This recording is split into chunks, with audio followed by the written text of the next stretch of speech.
Data wa twese wo mu ijuru, Mana mushobora byose, Mana ukomeye kandi uhambaye, Mana twizeye, Mana twakurikiye, uri Imana isizwe hejuru y'amajuru, uri Imana udasaza ngo witwaza akabando. Twabonye ukiza, twabonye ubohora, twabonye utabara. Ndasenga mwene data ugiye kumva ijambo ryawe, reka ijambo ryawe rikiriko riravugwa, indwara zive mu bwoko bwawe, imitwaro yishugwe, abatabonaga inzira babona inzira, ivyari vyugaye ivyuguruke. Herekeza ijambo ryawe, urekeresha imigeso n'ibita tangaza mu izina ry'umwami Yesu, amen. Turabaramukije mwese bakunze ibikiganiro, haracyariho ivyizigiro. Amahoro y'umwami Imana nakomeze kubana namwe, mwarahezagiwe cyane gose. Tugiye kuganira ku ijambo rivuga ngo ibanga ryo kutanyiganyizwa n'ikintu na kimwe. Ibanga ryo kutanyiganyizwa n'ikintu na kimwe. Hari ibanga Bibiliya iduhishurira, itubwira umuntu yomenya amaze kurimenya akarigendera, maze akabaho ubuzima ku buryo atakintu gishobora kumunyiganyiza, ku buryo ashobora gutererwa mu muriro ariko akavayo ari muzima, ku buryo ashobora gutererwa mu ntare akavayo ari muzima nka Daniyeli, ku buryo ashobora guca mu mazi menshi ariko ntashobore kurengerwa, ku buryo ashobora guca mu nzuzi zitemba ariko ntizishobore kumutembana. Hari ibanga ryo kutanyiganyizwa n'ikintu na kimwe. Muri buno buzima hari abantu babayeho ubuzima banyiganyizwa n'ibintu byose, akantu kose kamuciyeho karamutembagaza, umuyaga wose umuciyeho uramutembagaza. Ndavuga ibibazo, ndavuga ibyago, ndavuga amagambo. Hari abantu basubije inyuma n'amagambo bumvishije, babwiwe n'abantu. Hari abantu baguye ivy'Imana babivamwo, umuyaga warabatembanye kubera kutamenya rino banga ryo kutanyiganyizwa. Tugiye kurisoma mu gitabo ca Zaburi ya 15, turahera ku murongo waho wa mbere turageza ku murongo waho wa 5. Umurongo wa mbere uravuga ngo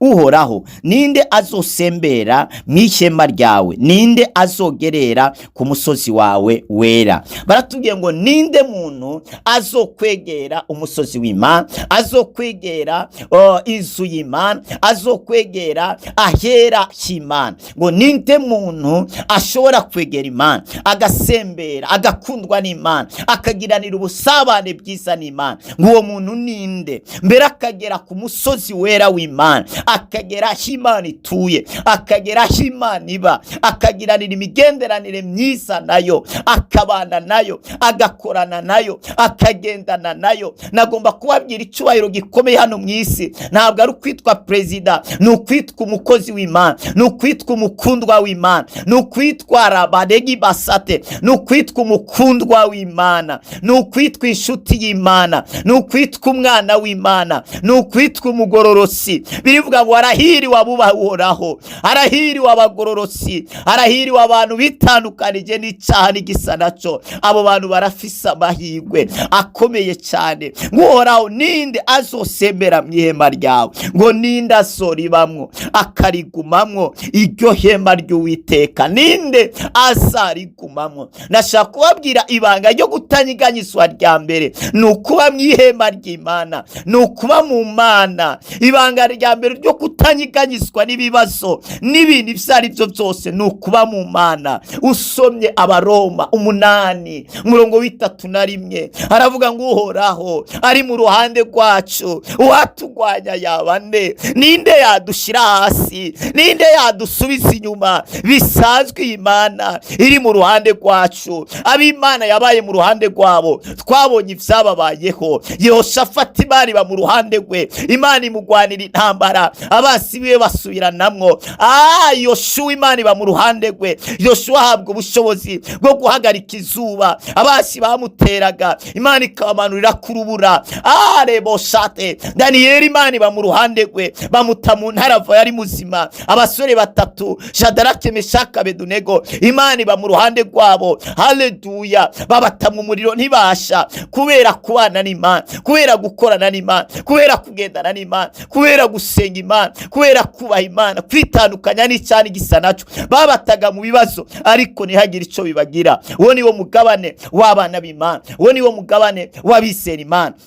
baratubwiye rero ngo ninde azokwegera ku musozi w'Imana, ninde azokwegera akagiranira imigendanire myiza n'Imana. Imana idutabare cyane. Nakubwiye ahantu heza ho gukungira, ahantu heza ho kuba, ibanga rya mbere ryo gutanyiganyizwa ni ukubana n'Imana, ni ukugiranira imigendanire myiza n'Imana, ni ugukorana n'Imana, ni ukubana n'Imana. Imana ikaba muri wowe, nawe ukaba muri yo, mukasabana nayo. Bagira batubwire rero abantu bemerewe kwegera uwo musozi w'Imana wera, kwegera ihema ry'Imana, bagakorana nayo, bakagendana nabo. Umurongo waho wa 2 uravuga ngo nugendera mu bitunganye. Umuntu wese agendera mu bitunganye, umuntu wese adakora ivyaha, agendera mu nzira zigororotse, agendera mu bikorwa bitunganye, uwo muntu niwe ashobora kwegera ihema ry'Imana, ashobora kwegera umusozi w'Imana, ashobora kwegera aho Imana iri. Uyo muntu atagendera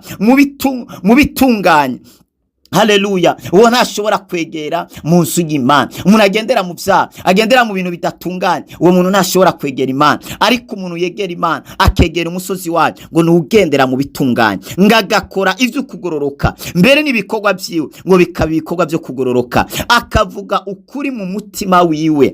Aleboshani amasuta, n'umuntu atabesha. Ariko no munsi twuzuranya ababeshi. Umuntu uramutelefona turi hehe, umuntu agakubwira ngo ndi muri fire kandi muri kumwe muri quartier, umuntu agakubwira ngo ivyo bintu ntavyo nzi kandi abizi, umuntu akakujyajya muri kumwe. Abakristo babaye abanyabinyoma, ukuri kwaravuye muri bo, yamara bakitwa abakristo, yamara bakitwa abana b'Imana. Muri ko mujahe, nimba ukuri kwaravuye muri mwebwe kandi twavyawe n'ukuri, natwe twakagombye kugira ukuri indani muri twebwe. Bavuze ngo umuntu azegera ihema ry'Imana ku musozi w'Imana wera, ngo nuvuga ukuri mu mutima wiwe. Murongo wa 3 ngo utaremenanirisha ururimi rwiwe. Twuzuranya abantu barementanya, babeshera abandi. Umuntu akaza kukubwira inkuru akongeraho iyindi, abantu bagasambura ingo z'abandi, abantu bagasambura bene data bakumvikanaga, bari inshuti, mugabo ukaza ukitoza utujambo kugira ngo batandukanye gusa, ukaremenaniriza umugore w'abandi, ukaremenaniriza umugabo w'abandi, ukabicabona cy'ibinyoma, ugashingira intayi ibintu utanazi, ukemeza abantu ko nakagikuzimu utigeze mubona ajayo, kubera gusa wumvise ayo makuru, amakuru utazi neza. Nukaje uyatanga, nukayahe mugenzi wawe amakuru udafite icemeza, nukaje uyavuga. Igihe cyose uzavuga ibintu udafite icemeza,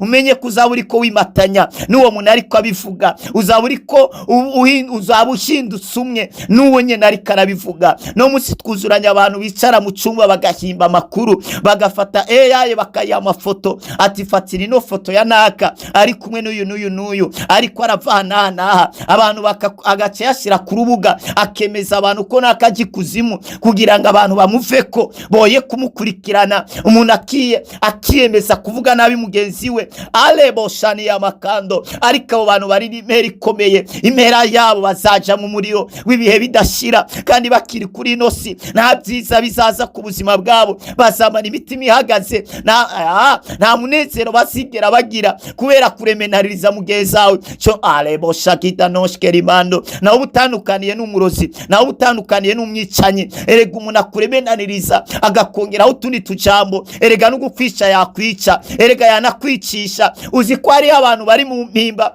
bafunzwe kubera amagambo gusa, bafunze kubera abantu babaremenanirije. Uzi ko ari abantu barabwa nabi, abantu bababona nk'abarozi, nk'abagizi ba nabi, kandi ivyo bintu abantu babarabamwe bababonamo atavyo bigeze bakora. Ariko kubera ko bumvise amakuru abantu abavugwa ko atari meza, nabo bahise bayakira nk'ukuri. Bene data, ntugafatire ku magambo abantu bavuga. Abantu barabesha, abantu bararementanya, mugabo birivuze ngo umuntu arementanirisha ururimi rwiwe, uwo nazakwegera ahera Imana, nazegera ku musozi w'Imana, uwo muntu nta buzima buhora azigeragira.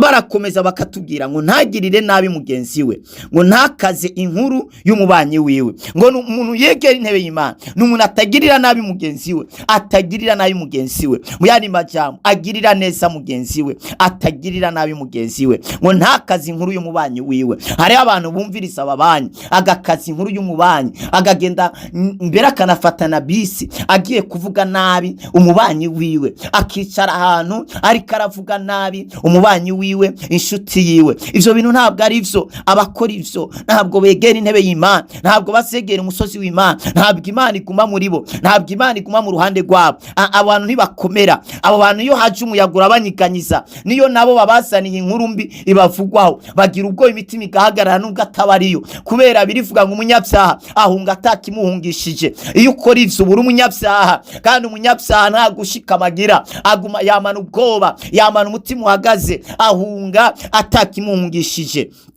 Haleluya. Umurongo wa 4 ngo mu maso yiwe ngo igihumbu ngo kirakengeretse, ngariko yubaha abatinya Uhoraho. Umuntu mwene uwo rero ngo yubaha mbere n'abatinya Uhoraho. Uwo muntu mwene uyo ngarubaha cyane abantu batinya Uhoraho. Ariko no munsi turafise abantu bubahuka abakozi b'Imana, bakabavuga nabi, bakabambika ibara. Bene data, muri Bibiliya dufise abantu bavuze na mukozi w'Imana. Dufise Miriyamu na Aroni. Miriyamu yagwaye imibembe kubera kuvuga nabi Aroni. Hari abantu isi yasamyira bamira kubera bavuze nawe umukozi w'Imana. Igihe cyose uzavuga nabi umuntu yahamagawe n'Imana, yasizwe amavuta n'Imana, umenye kuzaburi kuvuga nabi Imana. Igihe cyose uzatunga urutoki umuntu Imana yahamagaye ugakora ku mukozi w'Imana, birivuga ngo umuntu abakozeho azabakoze mu mbone y'ijisho ry'Imana. Ikintu cyose kibi uzakorera umukozi wawe, umuntu ayikorera mu kuri no mu mpemu, kizakugiraho ingaruka kambi cyane, kandi izo ngaruka uzazibona ukiri hano ku isi. Nubwo atokuvuma ariko ukabikora mu gwihishwa, nubwo atakumenya, ariko Imana yo yamuhamagaye yamutoranije, izakubona, izakumenya, kandi igikorwa kiburi kurakora Imana izakiguhora. Dawidi yabaye umunyabwenge, Imana imubwira ngo yice Sawuli. Dawidi aravuga ngo Mana oya sinokora iryo kosa ngo nubahuke nkore ku muntu wasize amavuta watorani, sinzokora iryo kosa. Nta kosa nzigera nkora ngo nkore ku muntu wewe wimikishije amavuta. Kandi Dawidi ntiyigeze avuga nabi Sawuli, nubwo yamuhize inshuro nyinshi ngo amwice, ariko ntiyigeze amuvuga nabi, kandi ntiyigeze amwubahuka. Yakomeje amwubaha, yakomeje amutinya, yakomeje abwira abantu ko Sawuli ari umukozi w'Imana. Mbere n'umuntu yamuzaniye amakuru mabi ko Sawuli yapfuye, azi ngo araza kunezererwa, uwo muntu yaciye amwica. Hari abantu bafise umutima w'Imana, bene data, batanezerezwa n'amakuru mabi, batanezerezwa n'ibibi vyabaye ku bandi. Abo bantu bari n'amahirwe. Imana ishimwe cyane, bubaha abantu Imana yatoranije. Ngico yarahiye uwo muntu rero, barakomeje baratubwiraho icyo yarahiye, naho cyo mugirira nabi ngo niyirahuruza. Aba bantu nibuvuguruza, aba bantu begera intebe y'Imana batigeza kuba ari abantu bativuguruza. No munsi dufite abantu bemera ibintu mu ishengero, bemera ibintu muri fekabu, babibuze bagace bimukira muri Anglikane. Bemera ibintu muri Anglikane babibura bakimukira hehe? Bakimukira muri Emmanuel. Bemera ibintu muri Emmanuel babibura bakimukira muri Repentance. Bakemera ibintu muri Repentance babibura bakimukira hehe? Muri fekabu, muri Methodiste. Bene data, isezerano niripfa, kiya kintu wemeye imbere y'Imana ufise ideni. Hari abantu be masutarabaye, hari abantu badakorerwa n'Imana kubera abasezerana nibashitse. Hari uwo wemereye urukundo, hari n'abandi nabo bubahuka ngo naka ngo nguhaye umutima wanjye. Ufise imitima ingahe mu ishengero bakabingyajya ngo bene data Imana yankoreye ibikomeye, ngo ndumva atashimwe rikomeye fise, nguretse ku Imana yanjye ngo ndayihaye umutima wanjye. Umutima wawe warawutanze muri Anglikane, uwutanga muri Katolika, uwutanga muri Emmanuel, uwutanga muri fekabu. None ufise imitima ingahe? Wanawuhaye na sheri wawe, ufise imitima ingahe? Niyo mpamvu abantu bagwara amaperetasyo, bakagwara imitima, bakibaza iyo bavuye, iyo bayikuye bakayibura. Wewe nukubera urumubeshi, uri umuntu yemera ikintu ntugigumeho. Hari abantu bubatse ingo basezeranira abagore babo ko batazabaca inyuma, ariko yamara niwe wirikura muca inyuma, uri kurenga isezerano wemeye. Nimba uri kurarirenga rero, Imana ntizaba mu rugo rwawe, ivyago bizatangira gutera urugo rwawe. Wemereye sheri wawe, wemereye umugore wawe ko muzabana karamata, none uri kurasaba divorce. Iyo divorce iri kuva hehe? Birivuga ngo iki? Ngo umuntu niyirahure. Ngico yarahiye unaho cyo mugirira nabi ngo niyirahuruza. Nta muntu w'Imana yirahuruza yisubiraho kuvyo yavuze. Birivuga ngo iki? Ngo imbere y'umumarayika w'Imana ntuzovuga ngo naracoroswe, kajya kantu navuze nakavuze nta kiyumviriye ngo kabaye bucoroke. Ivyo ntabwo bisaba. Imana idutabara. Umurongo wa 5 ngo ntaguranira amahera kuzohabwa inyungu. Uyu muntu rero w'Imana yegera hera y'Imana, yegera intebe y'Imana, ntabwo aguranira abantu amafaranga, naho abantu amafaranga ngo basibamuha inyungu. iyo aguguranye arakuguranye, uzayamuha ubishatse, uzayamuha niba nawe uri umwizigirwa, uzubahiriza icyo wemeye maze ushitse isezerano. Ariko uyu muntu ntaguranira amafaranga kuzahabwa ay'inyungu, ngo ntiyemera ingurane yo gutsindisha uwufise urubanza. Mwene aba rero ngo ntibemera n'ingurane yo gutsindisha uwufise urubanza. Ntabwo aba bantu ntiwomuha amafaranga ngo ujya mwene data rirya tongo ngo mandari munyage ndaguha miliyoni 100, ndaguha miliyoni canke 5 uze kwemeza ikinyoma uvuge yuko arahi wanje ndetse ndagushire mu vyabona. Uzi ko ari abantu no musi birirwa baranyagwa amatongo yabo, bakaza bagafata abantu 5 bagacika ivyabona, bagafata uwundi muntu umwe, uwo nawe akaza yihitanye n'iryo tongo, uwo muntu ntanahazi nanaswi. Hari abantu birirwa baribwa uko nyene, twama twumvishije abantu bariko baravuza induru kuri YouTube na Facebook bavuga ati nyabuna twebwe twaribwe. Hari uwo maze guhura nawe yasabye imbabazi, aravuga ati njewe nigeze kuba icabona c'ibinyoma, nemeza ibintu bitari vyo, bamaye miliyoni 5 bamfatiranye mu bukene. Abantu mwe nabijuru ntaryo bazabona. Abacamanza benshi iyo ngeso barayifise, abacamanza benshi abavoka iyo ngeso bari nayo, bakabona urubanza by'ukuri ko uwo muntu yaramwishe by'ukuri, ariko kubera akeneye amafaranga akemeza ivyo bintu. Nimbura umukristo, Imana ikaba yaremeye ko wiga ubucamanza ukabuheza, ikemera kuba avoka, nukaje uhagarara mu ruhande rw'abanyabinyoma, nuvuge ngo nakazi. Oya, imbere y'Imana wowe uzabura ijuru, uzabura ubwami bw'Imana. Hari abapolisi nabo birirwa barafata n'aba bantu bari bagejwe kubarinda, bakirirwa babiruka inyuma babagwanya. Abo ngabo barafise impera mu bwami bw'Imana. Ingero ugera nko mugenzi wawe niyo nawe uzagerererwamo. Igihe cyose uri kuratoza ikori rirenge iryo ryashyizweho na leta, uzaba uri kuriba abene gihugu. Igihe cyose uzakora ikintu kinyuranye nico watumye, nimba uri umusirikare w'umupolisi umenye neza uzaba uri gukora amanyanga maso y'Imana. Ntabwo uzagirane, ntabwo Imana izakunezererwa. Imana idutabare. Yego nakazi, hari ubuzi bene data mudakwiriye gukora, ubuzi bushira abandi mu kaga, ubuzi bushira abandi mu kangaratete. Ubwo ntabwo ari ubuzi. Hari abantu birirwa baratwara abantu hanze bakabanya gutwabo, abandi bakabatwara hanze bakabatayo. Ivyo bavuye no bemeranije ntibabikore bene data. Yo mahera ari kumuvumo, abantu bakajya amadeni bakugira ngo baje mu mahanga, wowe ukabarira amafaranga. Shuti yanjye uriho umuvumo ukomeye cyane. Abantu bakazana ifashanyo yo gufasha ifu vy'abapfakazi, wewe ukarya ukarotsa. Abapfakazi bari gusonza, bari kugenda gusa. Yamara ifashanyo yaraje, ifashanyo yo gufasha abana, ugafotora abana atarabawe ukabarungika hanze ngo nyabuna ngo ndeza abana ni mu bufasha babuguha, nabo ufise bikakunanira kubatunga, bigakunanira kubishurira, ukiyubakira igorofa nini. Shuti yanje uriho umuvumo ukomeye n'ubwami bw'Imana sinkubesha ntabwo uzageramo, kuko ku musozi w'Imana hazagera abantu batanduye mu mitima, abantu batacumuye, batakoze ivyaha. Birivuga ngo ntaguranira amahera kuzahabwa y'inyungu, ngo niyemera ingurire yo gutsindisha uwufise urubanza. Ariko uno munsi baragusororera gusa rimwe, bakugurira micopo. Ari abantu bagenda gusega bakoresheje mu gutuka abandi, mu gucafuza abandi bakabaha amahera kugira ngo baze gutangaza inkuru y'ibinyoma. Aba influence kuri Facebook, YouTube, abantu bakera uducano. No musi umuntu araza nta bunyamakuru yigiye, akaza gusa yakereye acana, akabona abantu baramukurikirana ni benshi, akigira umunyamakuru wa fake, akavuga ibinyoma, agahimba inkuru zitarizo. Impera yawe irahari, uri gushaka kumenyekana, ariko urize guhonyora mwene so, umenya aho uzagera hose. Uzasubizwa hasi. Imana idutabare cyane. Nta nyungu usigera ugeraho, nta mahoro usigera ugeraho. Niba ushaka kuduga hejuru ari uko ukubisa abandi hasi, impera yawe irakurindira hari imbere.